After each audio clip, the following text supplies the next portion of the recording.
আসসালামু আলাইকুম ওয়া রাহমাতুল্লাহি ওয়া বারাকাতুহু। প্রিয় দর্শক, আজকের সোশ্যাল মিডিয়াতে 7টি লাশকে ছাত্রদের আগুনে পুড়ে জ্বালিয়ে দিয়েছিলেন আশুলিয়ার গোয়েন্দা পুলিশ।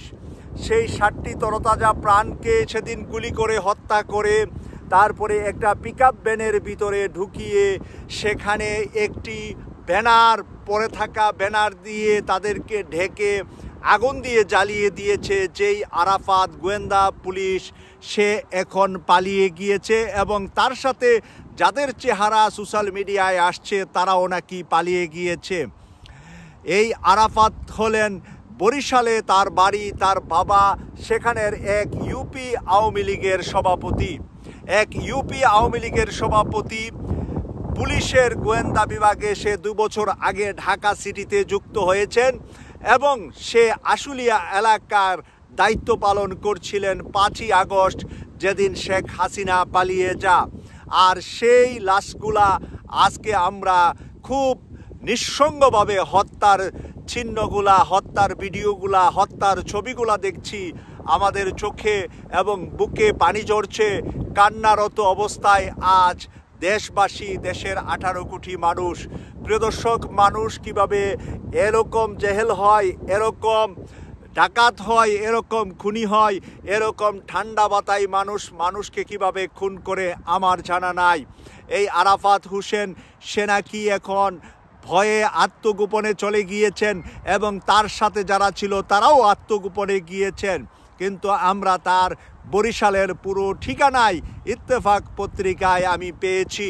প্রিয় দর্শক, আজকে শেখ হাসিনার দল আওয়ামী লীগ নামটি যারা বলে, আওয়ামী লীগ দলটি যারা করে, আজও যারা শেখ হাসিনার পক্ষে কথা বলছে, আওয়ামী লীগের নামটি নিয়ে কথা বলছে, আওয়ামী লীগ দলটি বাংলাদেশে থাকা দরকার বলছে, আমরা তাদের কাছে প্রশ্ন রাখতে চাই, আপনারা কি আসলে মানুষ?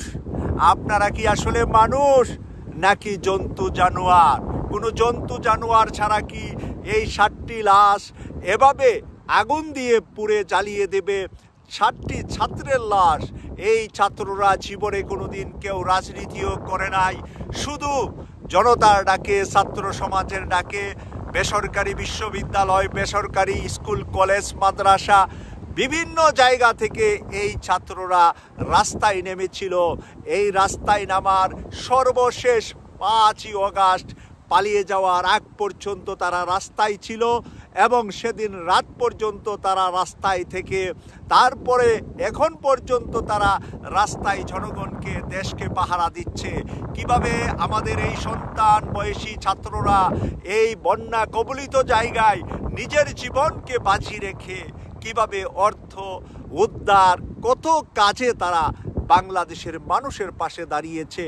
আজকে এই কুলাঙ্গার আওয়ামী লীগ আর এই কুলাঙ্গার আওয়ামী লীগের নেত্রী এই বর্বর শেখ হাসিনাকে দেশে এনে যদি ফাঁসির মঞ্চে দাঁড় করানো না যায়, তাহলে আমরা হয়তো এই হাজারো মায়ের সন্তানের কাছে আল্লাহর কাঠগড়ার আসামি হয়ে যাব। তাই আমরা আমাদের সর্বোচ্চ চেষ্টা এবং সর্বোচ্চ সাধনা দিয়ে এই 1000 তরতাজা প্রাণের বদলা হিসাবে আমরা ওই লেসপেন্সার যারা আছে, আওয়ামী লীগের নামটা যারা নিবে, আওয়ামী লীগের পক্ষে যুক্তিতর্কে যারা আসবে, বুদ্ধিজীবী সেজে আওয়ামী লীগের পক্ষে যারা কথা বলবে, তাদেরকেও আপনারা চিহ্নিত করুন এবং তাদেরকেও আমরা আইনের আওতায় আনব। আমরা জানি একই দিনে, একই মাসে, একই সাথে হাজারো অপরাধীকে আমরা আইনের কাঠগড়ায় দাঁড় করাতে পারবো না। সেই জন্য আমাদের কিছুদিন সময় লাগবে। তবে কিছুদিন সময় লাগলেও আমরা সেই বিচার করেই বাংলার জমিন, বাংলার আকাশকে পবিত্র করব, এই প্রত্যাশা রাখছি। আমি সৈয়দ মাসুক, লন্ডন থেকে। আল্লাহ হাফেজ।